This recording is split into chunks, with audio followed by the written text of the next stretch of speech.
मेज runner part 2।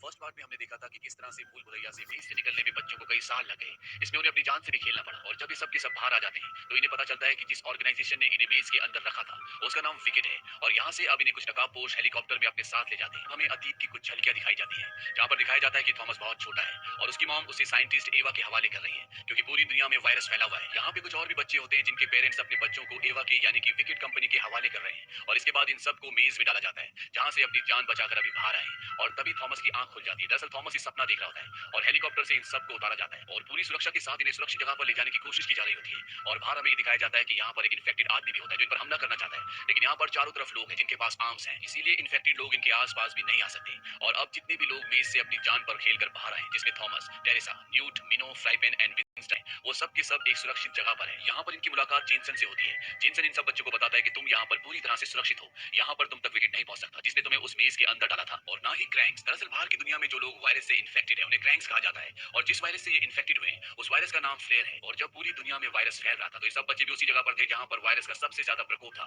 लेकिन इनके ऊपर वायरस का कोई भी असर नहीं हुआ। इसीलिए वैज्ञानिक सालों से इनकी बॉडी पर, इनके दिमाग पर रिसर्च कर रहे होते हैं कि इनके अंदर ऐसा कौन सा हार्मोन है जिसकी वजह से वायरस का इन पर कोई भी असर नहीं होता। इसीलिए सब बच्चे खास होते हैं, इसीलिए इन्हें मेज के अंदर डाला जाता है इनके दिमाग को परखने के लिए। और अब ये सब बच्चे यहाँ एक नई जगह पर है जहाँ पर इन्हें विश्वास दिलाया जाता है कि ये सब के सब सुरक्षित हैं। यहाँ पर इनके जैसे और भी बच्चे होते हैं और थॉमस को ये पता चलता है कि इस दुनिया में सिर्फ एक ही मेज नहीं है बल्कि विकेट कंपनी के और भी कई सारे भूल भुलैये थे और ये वो बच्चे हैं जो वहां से निकल पाए और अब ये सब के सब एक साथ हैं। लेकिन थॉमस के दिमाग में और भी बहुत सारी बातें चल रही होती हैं और जब ये सारे बच्चे खाना खा रहे होते हैं तभी वहां पर थॉमस एक लड़के को देखता है। इसका नाम एरिस है और उसे बताया जाता है कि मेज से निकलने वाला सबसे पहला लड़का यही है। और तभी यहाँ पर जेनसन आता है। जेनसन इनमें से कुछ के नाम लेता है और वो उन सबको अपने साथ ले जाता है। थॉमस को बताया जाता है कि इसी तरह से हर बार कुछ बच्चों को यहाँ से ले जाया जाता है, शायद एक किस्मत वाले हैं, ये सब यहाँ से किसी बेहतर जगह पर जा रहे हो। लेकिन थॉमस के दिमाग में अभी भी कई सारे सवाल होते हैं और तभी वो बाहर देखता है कि टेरेसा को कुछ लोग अपने साथ ले जा रहे हैं। वो उस तक जाना चाहता है, उससे बात करना चाहता है, लेकिन गार्ड उसे उस तक नहीं पहुंचने देते। वो कहते हैं कि टेरेसा के अभी भी कुछ टेस्ट बाकी है, इसीलिए इस वक्त तुम उससे नहीं मिल सकती। यहाँ पर एरिस जो कि सबसे पहले यहाँ पर पहुंचा था वो थॉमस को एक जगह ले जाता है और ऊपर से उसे दिखाता है कि ये सब लोग बच्चों को एक स्लीपिंग चैम्बर के अंदर एक खास लैब के अंदर लेकर जाते हैं। और रात को जब ये चुपके से उस लैब के अंदर पहुंच जाते हैं तो ये देखते हैं कि वहां पर बहुत सारे बच्चे होते हैं और ये वही बच्चे होते हैं जिन्हें हर रोज ये इनमें से चुन कर ले जाते हैं। इनके दिमाग के अंदर, इनके मुंह के अंदर पाइप्स लगे होते हैं और इनके शरीर से एक खास तरह का लिक्विड निकल रहा होता है। तभी यहाँ पर जेनसन आता है। थॉमसन और एरिस छुप जाते हैं और जेनसन वीडियो कैम के जरिए यहाँ पर साइंटिस्ट एवा पेस से बात करता है। थॉमसन के हिसाब से उसने अपने आप को उनके सामने वीडियो कैम पर गोली मार ली थी, लेकिन अब इन्हें पता चलता है कि वो सब कुछ झूठ था और जेनसन भी उन्हीं लोगों के लिए काम करता है जिन लोगों ने इन सबको मेज के अंदर, भूल भुलैया के अंदर डाला था। जेनसन एवा को बताता है कि हमें कामयाबी मिल रही है, जो भी हम टेस्ट कर रहे हैं वो सब पॉजिटिव है। एवा कहती है कि जितने भी और बच्चे हैं उन सब पर भी टेस्ट करना शुरू करो और साथ ही साथ वो यहाँ पर एक नाम भी देती है, नाम होता है राइट हैंड। वो जेनसन को कहती है कि जल्दी से जल्दी उन्हें ढूंढो, वो हमारी दो जगहों पर पहले भी हमला कर चुकी है और अब मैं ये सब अफोर्ड नहीं कर सकती। और इसके बाद जेनसन यहाँ से निकल जाता है और अब थॉमस को पता है कि ये जगह खतरे से खाली नहीं है और जेनसन उसी ऑर्गेनाइजेशन का हिस्सा है जिस ऑर्गेनाइजेशन ने इन सबको मेज के अंदर डाला था, यानी विकेट का। और थॉमस अब यहाँ से अपने साथियों के साथ निकलने की तैयारी करता है। सबसे पहले वो टेरेसा को छुड़ाते हैं और इसके बाद ये सब के सब रात को यहाँ से निकल जाते हैं। और जब जेनसन को ये बात पता चलती है तो अपने आदमियों को इन सबको पकड़ने के लिए भेजता है। थॉमस अपने साथियों को बताता है कि हमारी बॉडी से कुछ निकाल रहे हैं, हमारी बॉडी में कुछ ऐसा है जो इन सबको चाहिए, इसीलिए इन सब ने हमें यहाँ पर कैप्चर करके रखा है। अब जब ये सब के सब विकेट के लोगों से छुप रहे होते हैं तभी इन पर कुछ क्रैंक्स हमला कर देते हैं, यानी कि वो इन्फेक्टेड लोग जो अब ज़ॉम्बीज बन चुके हैं। लेकिन ये सब के सब वहां से भागने में कामयाब हो जाते हैं और अगली सुबह देखते हैं कि पूरी दुनिया अब एक खंडर बन चुकी है, चारों तरफ टूटी फूटी इमारतें हैं। इनके साथ एक लड़का होता है जिसका नाम विंस्टन होता है और विंस्टन को एक ज़ॉम्बी ने, एक क्रैंक ने काट लिया होता है, इसलिए अब उसकी बॉडी में भी इन्फेक्शन है। इसीलिए इन सबको उसे छोड़कर आगे जाना पड़ता है क्योंकि वो अब मर रहा है, वो कुछ ही देर बाद ज़ॉम्बी बन जाएगा। अगर ये उनके साथ रहा तो इन सबको भी इन्फेक्शन हो सकता है। जब ये आगे जा रहे होते हैं तभी यहाँ पर एक भयानक तूफान आता है जिसमें बिजलियां चमक रही होती है और ऐसा तूफान पहले धरती पर नहीं आता था, यानी कि अब धरती पहले से पूरी तरह बदल चुकी है। ये भागकर एक घर में आसरा लेते हैं और ये देखते हैं कि वहां पर बहुत सारे ज़ॉम्बीज हैं, यानी कि बहुत सारे क्रैंक्स हैं और इन सबको बांधा हुआ है। और तभी इनके पास एक लड़की आती है। इस लड़की का नाम ब्रेंडा होता है। ब्रेंडा इन सबको जॉर्ज के पास ले जाती है। जॉर्ज इन सबसे कहता है कि मैं तुमसे 3 सवाल पूछूंगा, तुम कहां से आए हो, तुम कहां जा रहे हो और मुझे तुमसे क्या फायदा है। यहाँ पर जॉर्ज की तरह और भी लोग होते हैं जो इन्फेक्टेड नहीं होते और ये सब के सब बहुत खतरनाक होते हैं। और जब जॉर्ज को इन सब की असलियत का पता चलता है, उसे ये पता चलता है कि ये विकेट से भाग कर आए और वो इनकी मदद करने के लिए तैयार हो जाता है। लेकिन तब तक यहाँ पर विकेट के लोग आ जाते हैं। उन्हें पता चल गया होता है कि ये सब यहाँ पर है और यहाँ से सब के सब भाग जाते हैं, लेकिन थॉमस और ब्रेंडा यहीं पर अटक जाते हैं। और अब विकेट के लोग उन्हें पकड़ने वाले होते हैं कि यहाँ पर एक ब्लास्ट होता है जो जॉर्ज ने यहाँ पर चारों तरफ डायनामाइट बिछाया था, वो फट जाता है जिसकी वजह से पूरी बिल्डिंग गिर जाती है। लेकिन थॉमस और ब्रेंडा यहाँ से निकलने में कामयाब हो जाते हैं, लेकिन इनके ऊपर से खतरा अभी भी नहीं टला। एक क्रैंक इन पर हमला करता है और ब्रेंडा एक ऐसी जगह पर गिर जाती है जो पूरी कांच की है और वो कांच क्रैक हो रहा होता है और अगर कांच टूट गया तो ब्रेंडा कई फुट नीचे बिल्डिंग से नीचे गिर जाएगी। और वहां पर क्रैंक एक बार फिर से ब्रेंडा के ऊपर हमला कर देता है, लेकिन थॉमस उसका हाथ पकड़ लेता है और कांच को तोड़ देता है, जिसकी वजह से वो ज़ॉम्बी और क्रैंक नीचे गिर जाता है। ब्रेंडा और थॉमस यहाँ से निकल जाते हैं और आगे जाकर ब्रेंडा देखती है कि उस क्रैंक ने उसके पैर पर काट लिया होता है, यानी कि अब वो भी इन्फेक्टेड है। यहाँ पर इन्हें अपने जैसे कुछ नॉर्मल लोग भी मिलते हैं, यानी कि ये लोग इन्फेक्टेड नहीं है। और यही भी रात को थॉमस को एक सपना आता है जिसमें उसे अपनी पुरानी यादें आती हैं, जिसमें वो टेरेसा को ये बता रहा होता है कि उसे विकेट के सारे प्लान का पता चल चुका है और वो कहता है कि मैं लोगों को मरते हुए नहीं देख सकता।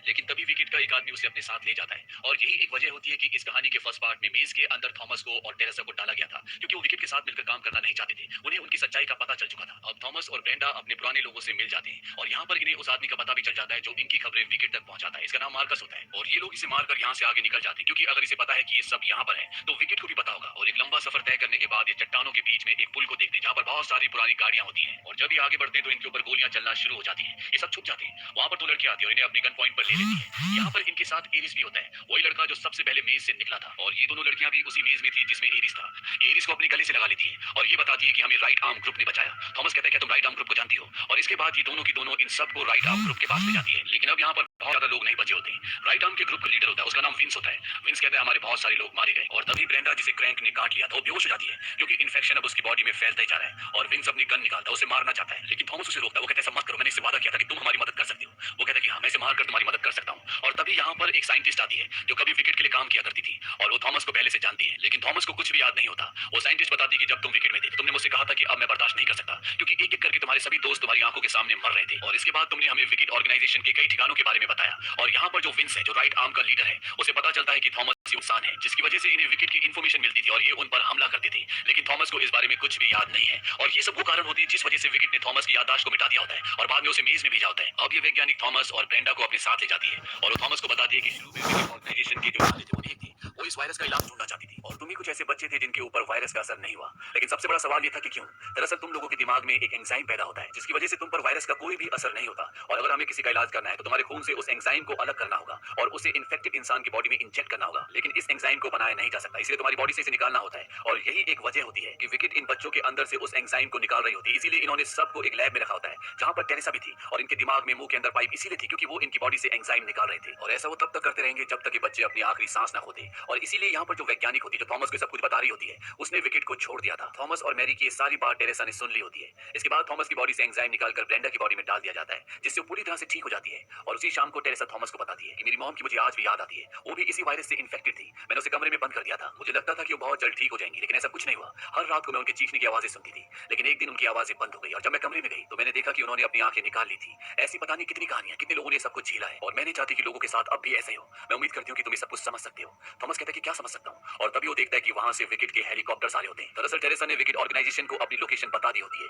क्योंकि वो उन लोगों की मदद करना चाहती है जो लोग इन्फेक्टेड हैं, भले उनकी बॉडी से एंजाइम निकाले जा रहे हैं, भले इसमें उनकी जान क्यों ना चली जाए। और अब यहाँ पर जेनसन अपने कमांडोज के साथ इनके इलाके पर बॉम्ब गिराना शुरू कर देता है। इसके बाद उसके कमांडोज नीचे आकर यहाँ पर जितने भी बच्चे जो ये लोग लैब से छुड़ा कर लेकर आए थे उन सबको अपनी हिरासत में ले लेते हैं। और अब यहाँ पर एवा पेज भी आ जाती है जो इस पूरी ऑर्गेनाइजेशन की हेड है, जिसने पिछले भाग में ये दिखाया था कि उसने अपने आप को गोली मार ली। और तभी यहाँ पर मैरी भी आ जाती है जो वैज्ञानिक है, जो कभी विकेट के लिए काम किया करती थी। जेनसन उसे गोली मार देता है और इससे पहले कि ये सब बच्चों को यहाँ से ले जाते, थॉमस अपनी जेब से बॉम्ब निकालता है जिसका रिमोट कंट्रोल उसके हाथ में होता है। वो कहता है कि मैं सबको उड़ा दूंगा, मैं तुम्हारे इरादों को कभी भी पूरा नहीं होने दूंगा, क्योंकि वो जानता है कि ये सब उन्हें एक सेल की तरह यूज करना चाहते हैं, जिसे इंसान तब तक यूज करता है जब तक उसके अंदर एनर्जी होती है। और यहाँ पर थॉमस के साथ और बच्चे भी खड़े हो जाते हैं जो कि इम्यून है, जो उसके साथ मेज के अंदर थे। वो कहते हैं कि हम तुम्हारे साथ हैं। और इससे पहले कि थॉमस उस रिमोट का बटन दबाता, यहाँ पर ब्रेंडा जो कि आज थॉमस की वजह से ठीक है और उसका साथी जॉर्ज एक गाड़ी लेकर आ जाते हैं और दोनों ग्रुप्स के बीच में एक बार फिर से मुठभेड़ शुरू हो जाती है। और इस चीज का फायदा उठाकर थॉमस और कुछ और सर्वाइवर्स जिन्हें विकेट मारना चाहता था वो बच जाते हैं। लेकिन एवा पेज थॉमस के बहुत सारे साथियों को पकड़कर अपने साथ ले जाती है, जिसमें टेरेसा जो खुद ही उनके साथ गई होती है और एक मिनो भी होता है। और थॉमस ने मिनो को वादा किया था कि वो जिंदगी में कभी भी उसका साथ नहीं छोड़ेगा। और ये बात सिर्फ मिनो की नहीं है, क्योंकि थॉमस जानता है कि ये लोग कभी भी रुकने वाले नहीं है। इसीलिए यहाँ पर वो सभी सर्वाइवर्स को कहता है कि वो एवा पेज को मार देगा, क्योंकि वो जानता है कि ये लोग इसी तरह से उनका इस्तेमाल करते रहेंगे। और यहाँ पर जितने भी लोग बचे हुए हैं वो भी उसके साथ उसका साथ देने के लिए तैयार हो जाते हैं। वो कहते हैं कि अब तुम्हारा प्लान क्या है? इसके आगे की कहानी इसके अगले पार्ट में दिखाई गई है, जो इसका लास्ट पार्ट है, जिसका नाम है